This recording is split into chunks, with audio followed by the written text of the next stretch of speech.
Hey. Afternoon. Good afternoon, everyone. I am delighted to be hosting my first workshop with you all as the Community Impact Manager here with LCMC. My name is Tremaine Hickson. And for those of you all who haven't met me yet, to all of the students that are here in the class, I am the person that you will reach out to if you need assistance with anything after your workshops or after any courses that you may attend with LCMC. So today is our workshop, which you all have been anticipating, and we're so glad and happy that you have joined us today. So we are going to begin our course now. So with our instructors. Okay. So I am going to share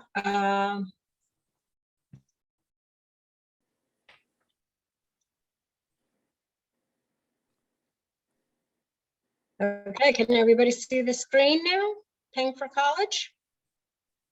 All right, super. Yes. So I would just like to remind you that you can always put a question in the chat. You can raise your hand visually, or you can raise your hand on the Zoom if you have questions. And we will also probably have several opportunities for you to ask or answer questions as we go through the presentation. Today, Anne and I will be doing the presentation. So Anne is, if you want to raise your hand for a minute. That's Anne. And we're going to get started. So last week, we talked about making decisions about paying for college. And those are things like whether you even want to go to college, whether that's a good decision for you right now. Should you go to college? And then some reasons why it would be worth it for you. It would be worth the money that you're going to have to spend, because we know it's pretty expensive to go to college. We talked about some of the advantages in pay and employment for people who get degrees. And we talked about once you decide that that's something that you want to do, how do you pick a type of degree? How do you figure out what the cost is going to be? And then we very, very briefly said that you have to find a way to pay for college, or what we call funding. And that was what we were going to talk about in a lot of detail today. So today we're going to talk about grants, scholarships, federal funding, state funding, student loans, choosing a private loan, saving for college, and what to do once you're accepted. So kind of a lot of things about the funding, and then a little bit more about once you are in, what do you do? So let's get started. So grants and scholarships. There are two different ways that you get money to pay for school. And the nice thing about grants and scholarships is that you usually don't have to pay the money back. So they give you money and they don't ask you for anything to be paid back. So the difference is that grants are from the federal or state government, and scholarships are usually from private places, from companies or nonprofits or community groups. So there's a lot of information that we're going to share about those. And I'm going to turn it over to Anne to talk to you about that.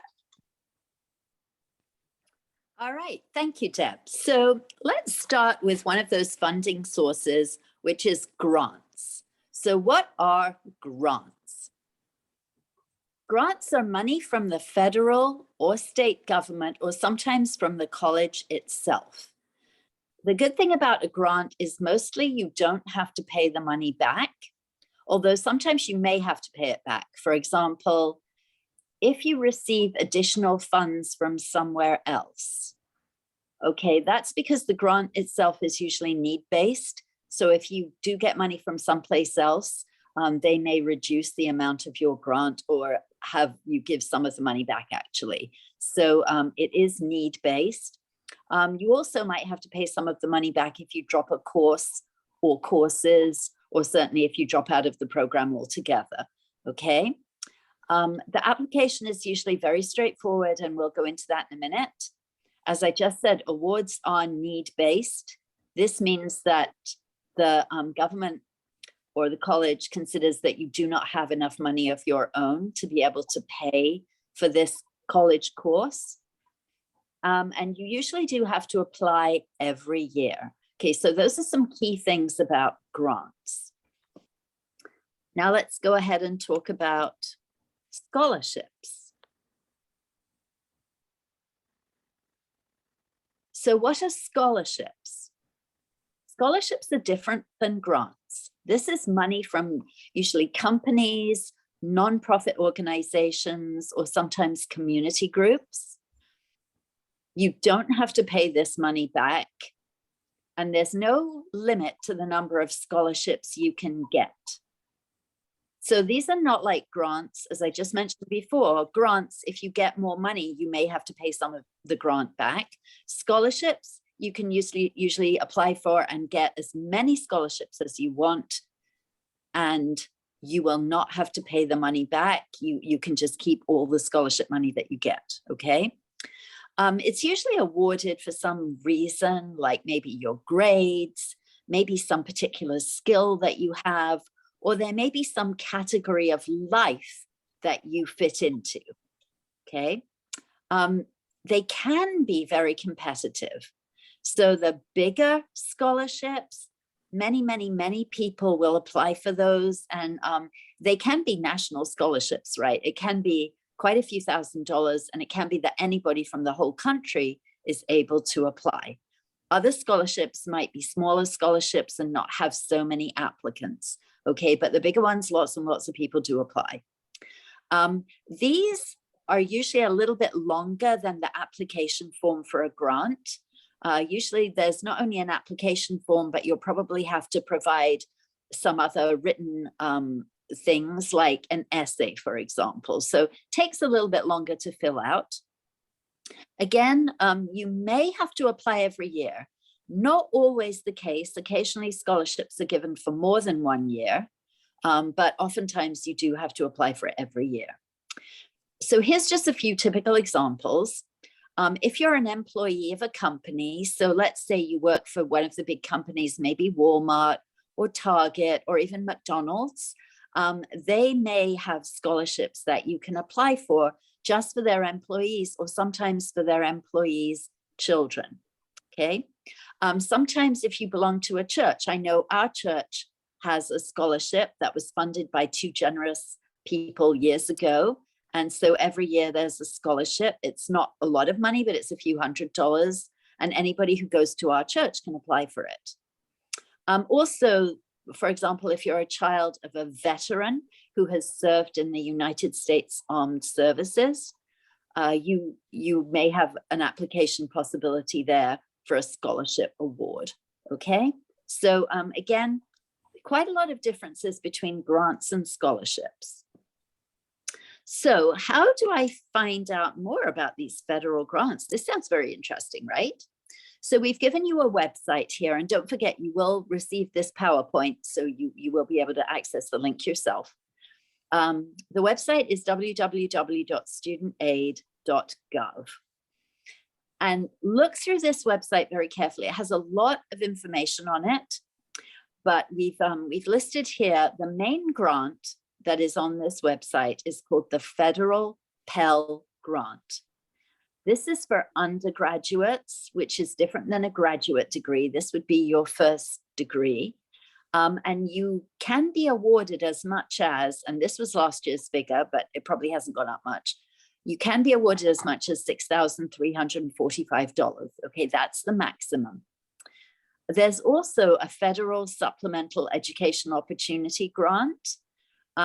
This, I believe, is mostly for people who want to go into the field of education, become teachers. And again, this isn't the most up-to-date figure, but when we checked previously, it was up to $4,000. So that's quite a lot of money for those 2 grants, okay? Those are the main kinds of federal grants. But there are other examples that are not as much money and that may be very specific. So for example, again, there's a teacher education assistance. This is if you want to become a teacher, there's another grant you can apply for there. And if, for example, you have served in the armed forces and have been deployed overseas to Iraq or Afghanistan, there's a service grant that you can apply for. So These are just a handful. There are many more on the website. So do be careful to look at them all and make sure you apply for whatever is applicable to your situation. Okay, so let me just ask the students that we have today, has anybody gone ahead and applied for college yet and used maybe this website, applied for any kind of grants? No? No. No? Okay, so, you know, this would be a really good thing. Even if you're not thinking about college immediately, these are good websites for you to just go and have a look and see what is available so that you know for what's coming in the future, okay? So then let's go on to state grants and scholarships, okay? So remember, we just talked about federal. Now we're talking about state grants and scholarships. And again, we've given you the website here. The Maryland Higher Education Commission has a website, and that's where you want to look for Maryland grants. Okay, yes, and as Melinda's saying, there is a deadline for Pell Grants, and it's usually in February, okay? Be very aware of the deadlines for these grants and scholarships, okay? There's always a deadline. So you'll go to this Maryland website, and again, has a lot of information. Look here for anything that's relevant to your situation. And here are some examples that we're giving you. So again, this isn't everything on the website. This is just a few of the more obvious ones. In particular, an excellent one is what's called the 2+2 Transfer Scholarship. Now, we talked last week about the advantages of going to a community college as opposed to, say, a state or private college, because it tends to be much cheaper. So this is a program where you will apply and be accepted to a community college, and then you will do 2 years there. And then after your 2 years, you will transfer to another college, which is not a community college, okay? So a state college. And this scholarship is for people who are doing that, okay? So if you're planning 2 years at a community college and then 2 years at a state college, this is very appropriate for you, okay? That's one of the main ones. There's also some other grants. Again, we've listed here the names. There's the Guarantee Access Grant. There's an Educational Assistance Grant. There's a campus-based Educational Assistance Grant, if you're going to be actually living on campus. There are grants for people who just want to attend college part-time. And there's another very good scholarship called the Promise Scholarship for people who want to, again, apply to community college. Okay, so again, be sure to look through the website. There are lots and lots of other things on this. It's well worth your time to take a look and apply for anything that you can. So again, I'm supposing, I'll ask the question, has anybody listening applied for any of these grants yet or no? No? Okay, well, you have plenty to learn then. All right, so let's go on to the next slide and see how we find out more about scholarships. Remember, we've given you the website for the federal grants, for the Maryland grants. Now scholarships. This is a little bit more complicated because you have to match scholarships to your own needs, right? So even any two people could be applying for very different kinds of scholarships depending on who they are, right? If I'm maybe somebody who can play the violin in an amazing way, like maybe I'm excellent at the violin, then maybe I want to look for a violin scholarship, right? Maybe somebody else is a swimmer. Maybe they could look for a swimming scholarship, okay? So you have to look for what fits your life. There are, however, some free websites, and we are showing you a couple of these here. There's FastWeb. Again, lots of information about scholarships, financial aid, all sorts of things. And there's another website called Tuition Funding Sources. Again, it gives you a lot of information about different scholarships you can apply for.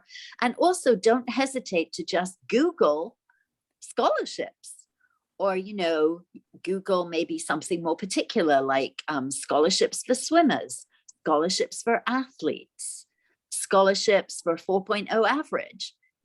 anything that you can think of. There's a lot of information out there. And like I said before, some of these small scholarships don't have so many people applying. So you might well be able to get some smaller scholarships that can soon add up if they're all, a few $100s. Okay, so before I hand it back to Deb, does anybody have any questions about any of that? No? All right, Deb. Okay. So I just told you about grants and scholarships, and those are things where somebody's going to give you money to go to school, but you may still need more money.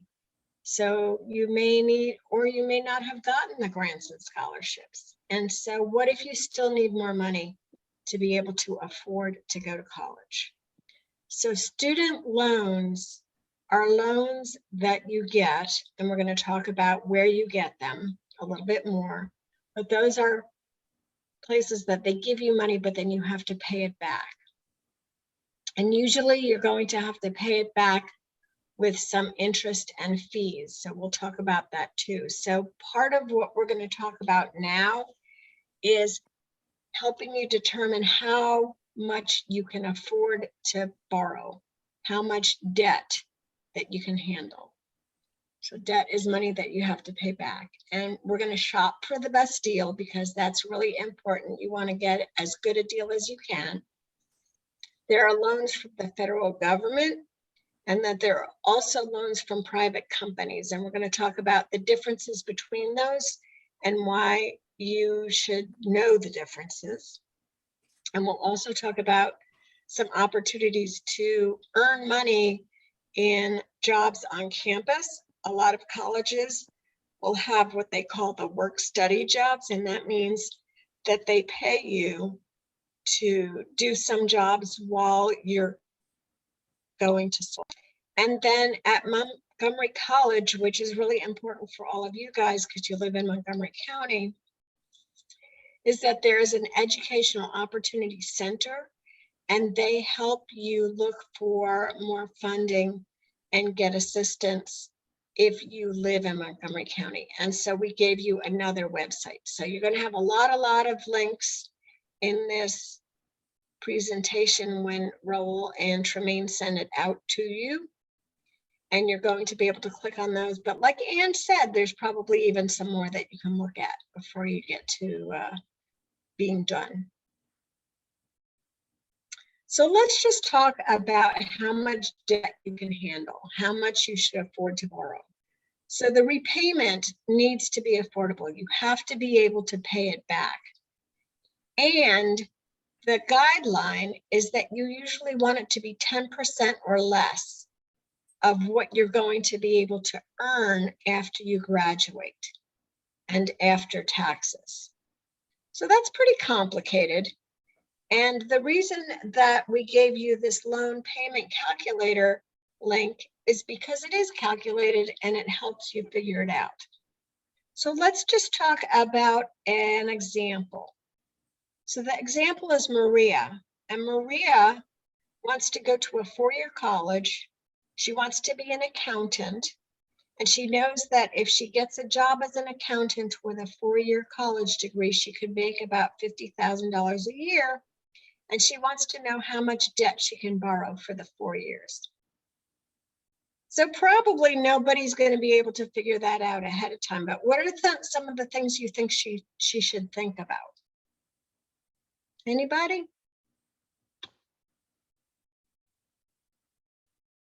Anybody going to help me out here?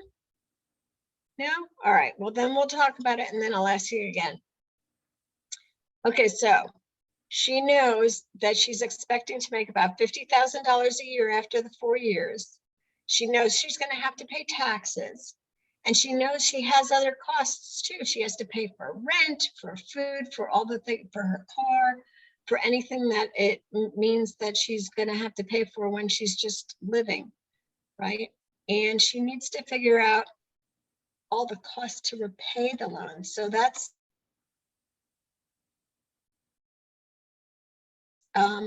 just the loan amount.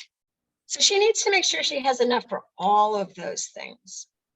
So that she went to that loan calculator website that I just showed you in the slide before. And it says she can borrow about $26,800 for all 4 years. And the interest rate is going to be about 4.5%. And it's going to take her 10 years to pay off that loan after she graduates. So now I'm going to ask you all, what did we learn about from that example? What are some of the things? Do you think it's a lot of money or a little money? Do you think it's a long time to pay off the loan or not a long time? Do you think she should do it? Anybody? Come on, you guys. Talk to me. Maybe it's long to pay this debt. It's a long time, isn't it? It's 10 years is a long time. So she's going to have to keep paying for it for 10 years. Mhm. Yeah. And the $26,000 that she's got to borrow, that's for all 4 years. So she really needs to figure out that that's only about $6,000 each year for the 4 years. So it's not $26,000 each year, it's the whole 4 years. So you remember those scholarships that Ann talked about before of $6,000 or $4,000? That would be really important to be able to offset some of that cost, right? Mhm. Yeah. Okay. All right. And do you think that's a lot of money to borrow? Does anybody think it's a lot or not so much? Yeah, it's a lot. It's a No. lot. Yeah. So one of the things that we want you to take away from that is that you have to know how much you can borrow and you have to know how much you can pay back, whether that's going to be easy for you to pay back or not, because you want to make sure that you're able to pay it back. And you want to know how long it's going to take to pay back, because those loans are a very, very big amount of money, and it could make you required to pay back over a very long time. And so you want to be very careful about those loans when you get into them. Okay, so good. Was that a good example for anybody? Was that something that you had thought about before?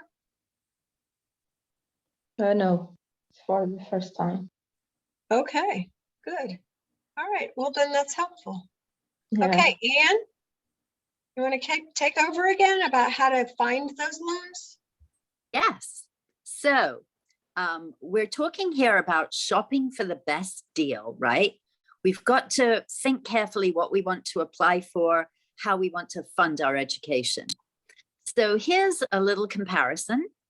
Loans from the federal government tend to be at a lower interest rate.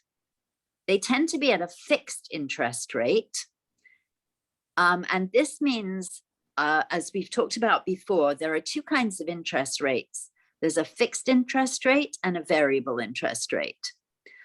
Fixed means that it always stays the same. So if it starts off at what Deb just mentioned, 4.5%, it stays the same at 4.5% throughout the life of the loan, or as long as you owe that money, okay? If it's a variable interest rate, that means that it can vary, and it can vary every single year. So it can go up, theoretically it can go down, but of course usually it'll go up. So it's not so predictable, because you're never quite sure until that year what the interest rate is going to be, okay? So that's not such a good thing for planning. And also the federal government usually defers all interest payments until you graduate. So what does that mean? That means that they do not ask you to pay back any interest on your loan until after you've graduated. Okay, that's very important, because if you're already having to borrow money, you don't really want to have to start paying it back while you're still needing to borrow money because you're still in school, okay? So these deferred interest payments are very important. On the other hand, you could get a loan from a private company, typically a bank or another kind of lender. These will usually have a higher interest rate than the federal government ones. They can have variable interest rates or fixed rates. So again, you just have to be careful. It's much, much better to get a fixed interest rate. It does sometimes require that your interest payments start immediately. So again, as I just mentioned, it's not deferred. You start paying it immediately. So while you're still borrowing money and you're still in college, you have to start paying back, not the main amount of the loan, but the interest on it, which can be very difficult. Okay, so beware of that. And sometimes it can also require somebody to co-sign for your loan if you yourself have no real income. And what does that mean, co-sign for a loan? That means that the person who co-signs with you, so maybe you have no money at all, but your brother is doing quite well, and he says, yeah, I'll co-sign for your loan. That means that if you default or are not able to pay your loan off as you're supposed to, he will be held responsible for it, okay? So co-signing is a legal agreement that you become co-person responsible for repaying that loan. Okay, so that's a huge responsibility and you have to be very careful about it. And one really important thing, one thing that I really want you to understand above anything else is that you should not use your credit card to pay for college. Why is this? It's because when we talked about credit cards before, one thing we learned is that the interest rate on a credit card is very, very high. So you can easily get into massive debt if you use your credit card to pay for college. Doesn't mean that you can't pay for some incidental or additional items with your credit card. For example, if you have to buy some books, maybe if you have to pay for transportation, things like that, you can use your credit card for, but just don't ever put tuition or room and board on there because it will soon add up. And in fact, some colleges don't allow you to pay by credit card anyway, okay? Which is perhaps not a bad thing. All right, so that was the best deal. Now let's look forward and ask ourselves how I choose the best private lender. Remember, sometimes you're going to need to go to these private institutions like banks to borrow some money. So what are you going to think about if you know you have to do that? First, very important, know your financial situation, okay? Be very sure that you figured out how much you need to borrow or what the amount of loan is. Think to yourself, do I want variable or fixed? And usually the answer is going to be, I want fixed. Think to yourself, can I get some money from any place else? Because it's always going to be expensive to take out a loan, even if it's only a small loan. So can my family support me, right? Do I have maybe relatives who might be happy to invest in my education? Or maybe even, you know, my birthday's coming up and people usually give me presents. Maybe my family would give me money for my birthday and I could get some support that way. So really think where else you could get money from. Think to yourself how much you're going to need in grants and scholarships, and then how much you might be able to apply for, okay? And particularly with the scholarships, you know, you won't have to pay it back. So, you know, really try and apply for those, figure out which ones you can apply for and take those into account. And also, as we've mentioned before, it's very important to look at the type of degree or the area of study that you're considering, because these do not all cost the same. For example, if you want to be something in science research, for example, or medicine, there may be some lab fees. Okay, so you really have to look very carefully at your area of study to see what all the fees are. Okay, as Bob mentioned last week, there can be quite a few fees here and there. You need to know what they are. And then again, we're going to tell you, go ahead and look online. So just Google something like best student loan providers, and it will come up with lists of people who give loans for students, and you'll be able to compare them, okay?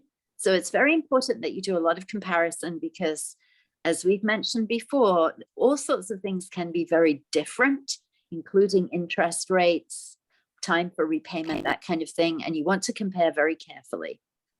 Okay, look at websites for lists of lenders. And if you have a bank yourself, you know, certainly include looking at that bank's website or talk to somebody at that bank. So you're visiting all these lender websites and then compare what you think they're offering you with your needs to see which one fits in best. Okay, so is that all quite straightforward? It's again a case of, like, you know, a lot of Googling, as Deb said, but it's well worth the effort because you really can find yourself much better deals than maybe the first thing that you look at. And it's important because there's a lot of money involved here sometimes. All right, so then let's quickly look ahead and see, how can I save for college? Okay, so far we've talked about just getting money, right? Get it from here, get it from there, get it from relatives.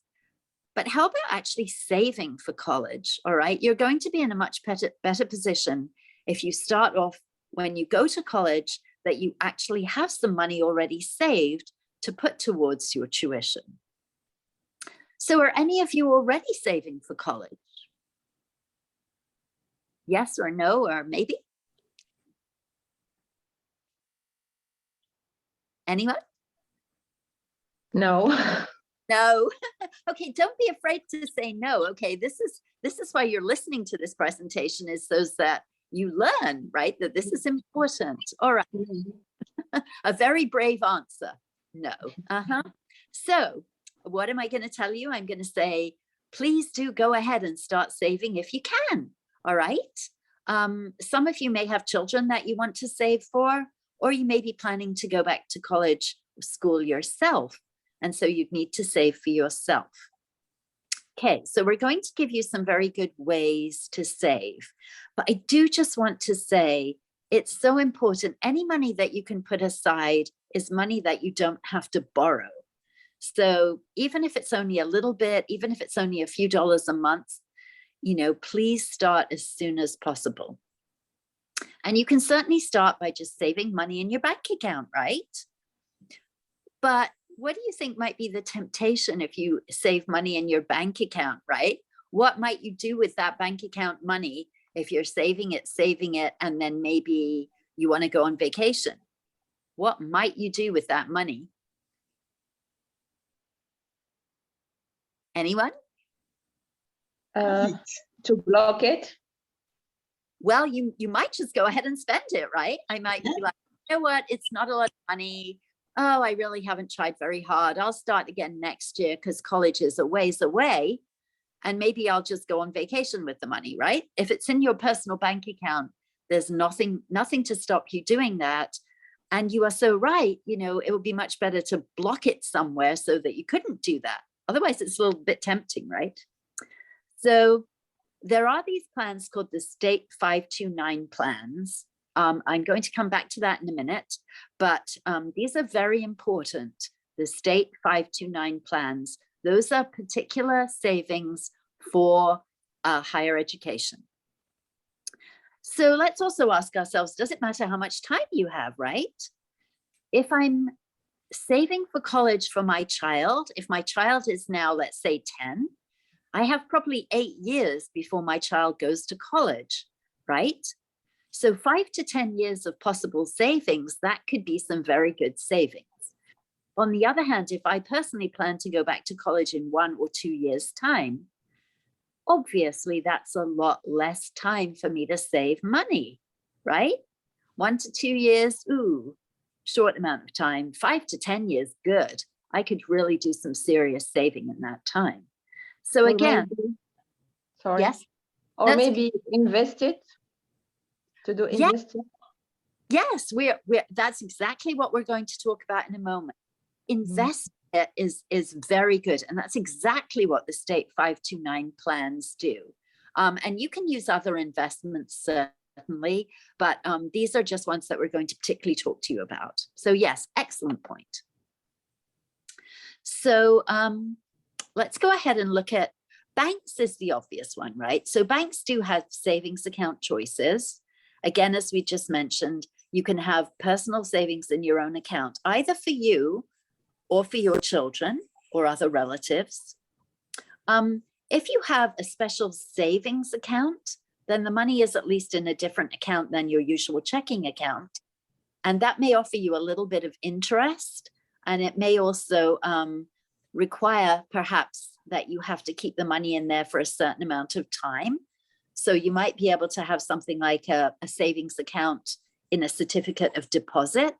That's one kind of savings, but it will make you have it for a certain amount of time. So maybe I have to keep the money in there for a year. Maybe I have to keep it in for 2 years. Okay, so these are other kinds of savings options at the bank. And the longer that you have to keep the money in and the more money you can put in, usually the better the interest rate will be. Okay, you'll get more interest from it. However, you have to be careful because there can be penalties charged by the bank if you have agreed to keep that money in there for a certain amount of time, and then you need to borrow back the money or take it out before that time period is up, because maybe you have some kind of other emergency that you need money for. Okay, so just you have to be very sure that you can leave it in there for the amount of time you think you will. Otherwise, it will cost you money to take it out. Okay, so the other really good way of saving for college, has anyone here heard of the 529 plans? Yes or no? No. No. All right, good. So each state, and Melinda has, excellent. So each state has its own what's called 529 plan. Maryland has a 529 plan. This is managed by an investment company called T. Rowe Price. So it's important to note these plans are not managed by the state or the government. They're managed by private investment firms. Some of you may have heard of T. Rowe Price. Okay, they're a big investment firm.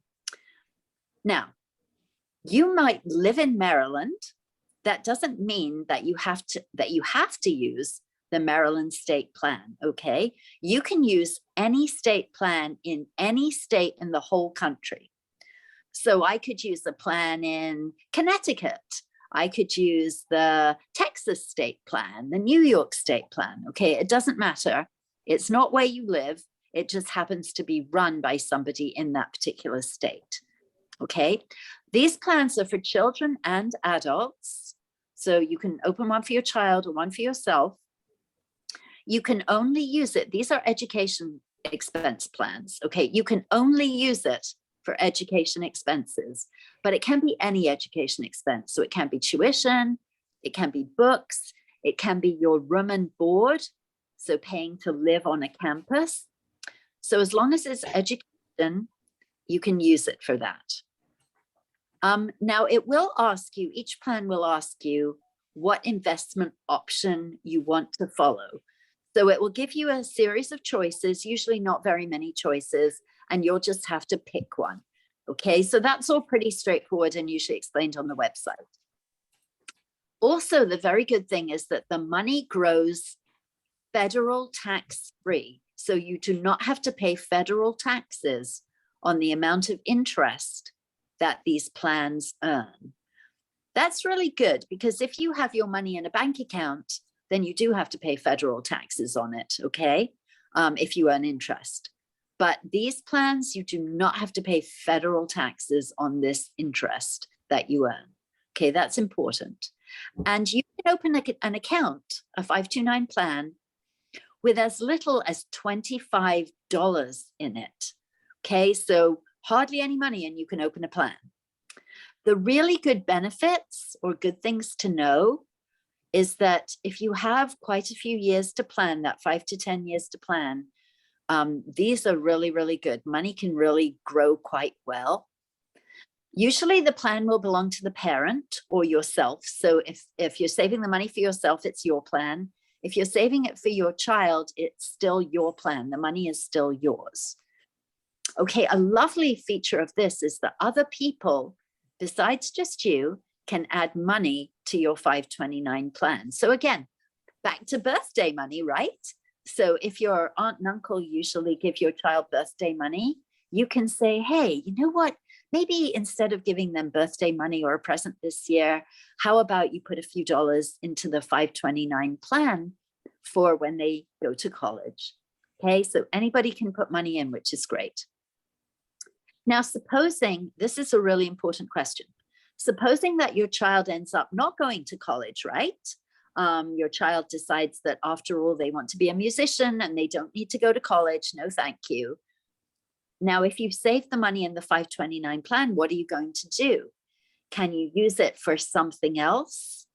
You can only use it for education purposes, but you can change the person that the plan is intended for, okay? So maybe I want to open a plan. Maybe I have a son, Michael, and maybe I want to open a plan for his education. So my plan will be for my son, Michael. However, if Michael chooses not to go to college, then I could name another relative, maybe my daughter, Michelle. Okay, so now I can just say, okay, scrap Michael, that's not going to work, but Michelle wants to go to college. So the plan just becomes for her. I just changed the name of the plan to her name. Okay, and again, then if Michelle doesn't go to college, I could maybe use it for my sister or any other relative. Okay, so it's very important. You lose the money as long as it's paid for a child or a relative or yourself's education. All right. And I will say very quickly, I did look up. So what you can do, again, you need to compare all these plans. There's a lot of them. I mean, there's a lot of states, so there are a lot of plans. Just put in Googling something like best 529 plans, and it will pop up which are actually the states that have the best plans. For example, I looked it up this morning. The best state plan, according to Forbes, which is a very good way of finding out. They're a very good source of good information. So they said that the New York state plan is the best one because it has the least fees and the highest interest rate. The next best one was the state of Massachusetts, and the third best one was the state of New Hampshire. But there were many others that were rated very highly also. So don't just go for the Maryland state one, maybe do some Googling again. Not that it's bad. Okay, you certainly can go for the Maryland one, but also feel free to Google which ones might be better and look into those plans as well. So that's a lot of little bit complicated information. Does anyone have any questions about the 529 plans before we go back to Deb? Does it seem fairly clear? Do you need a minute to just think about Googling? Anne, may I ask a question?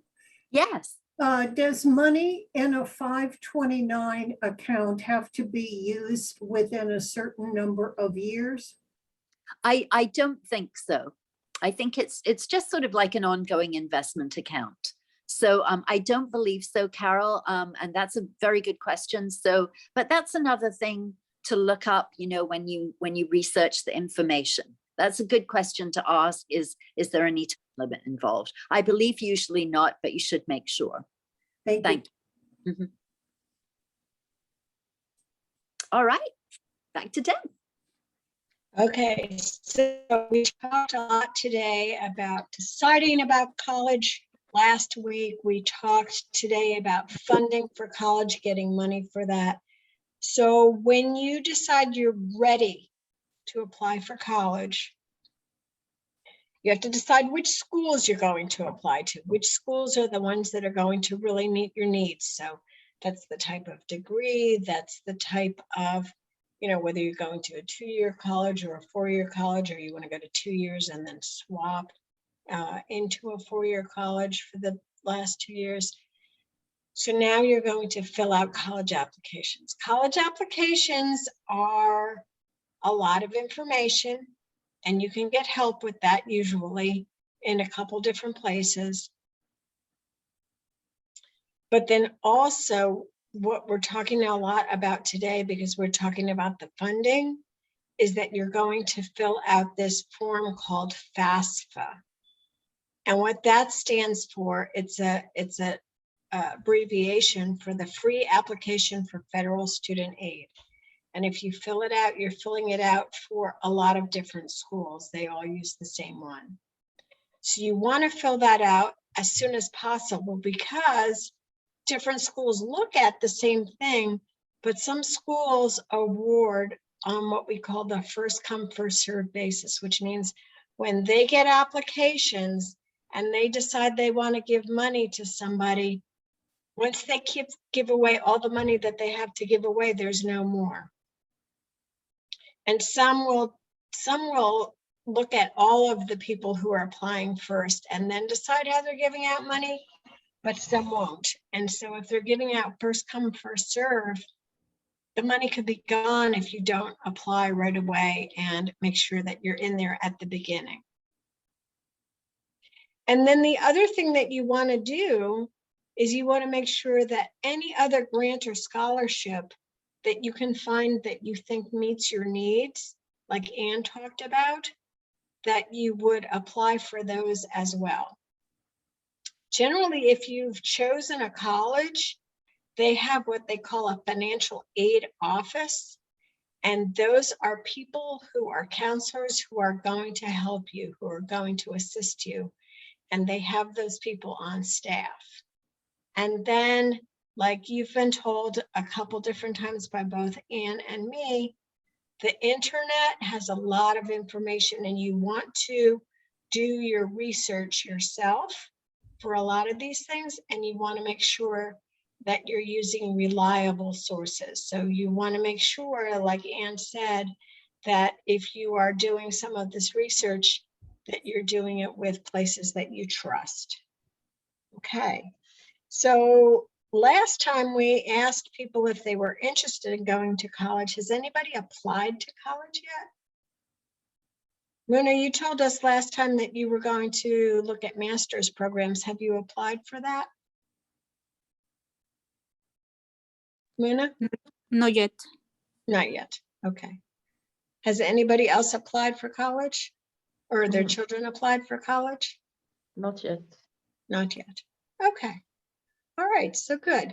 I have a question. Yes. If any of these applications has a deadline? Almost all of them have a deadline. Yes. Do you have to know what the deadline is? Yes, But please. if you look at those particular colleges, they'll tell you what their deadline is. Okay, okay. Okay, so we won't know, we won't be able to tell you that because it's going to be different for wherever you're looking at. But you want to make sure that you understand what deadlines are. Okay, thank The you. FAFSA deadline, Melinda, tell me if I'm saying this right, but I think it's in February. Yeah, so certainly February 15th, to your point about first come, first serve. They'll continue to process applications throughout the semester, but if you get your application in February 15th, you have the best chance of being qualified and receiving it. And then to the point about scholarships, March 1st is usually the early deadline for scholarships for the fall. By this point, scholarships for the spring semester have already been the deadline is passed. So really we're looking at scholarships for the fall at this point, but March 1st is generally, but I agree with Deb.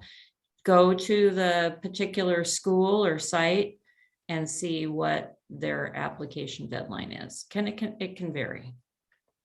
Thank you very much. Okay. So now we're gonna have a very little bit of time where we say, okay, great, you got accepted. What happens now? So if you applied to several schools, you're going to compare what each of those schools is going to offer to you. And they may have different ways to tell you how much money they're giving you. You also know that from last week that they'll be charging different amounts of tuition or fees. And so you need to figure out the whole cost and the whole amount of money that you got, and then decide how much more you need to borrow.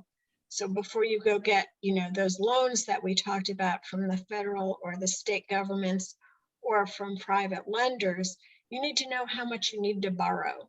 And again, we gave you a website to figure out those loan calculations. And so you want to make sure you know if you borrow the money that you can pay it back. Can't emphasize that enough. You emphasize the loan payments. And then once you know what those are, you remember Maria's example, she had to pay back her loan for 10 years. So she needed to know how much money she needed to pay each year. And you want to create a budget for the year. And what a budget is a formal plan of how much money you're earning and how much money you're spending, and making sure that you have enough money coming in to pay all of the things that you are having to pay out, the money going out. We do have in our series, our financial literacy series that we do have a month where we're going to do 2 presentations on budgets.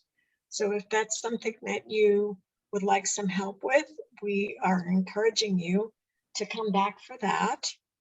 But you definitely want to make sure that you are planning. You are really sitting down and figuring out what you're getting from the colleges, how much the colleges are going to cost, what you're going to have to borrow, how much you're going to have to pay back, and making sure that you can afford it.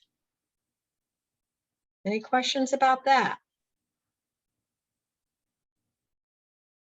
Okay. So let's just review. So last week we talked about making decisions about going to college and why we might want to or not want to. And if we decide that we want to, that it's worth the money if we think that we can graduate and we can get higher pay and better employment in the job areas that we're looking at. And then we decide on types of degrees and the cost and the funding. And today we talked in a lot more detail about that funding with grants and scholarships that Ann talked to you about the federal funding and state funding and student loans.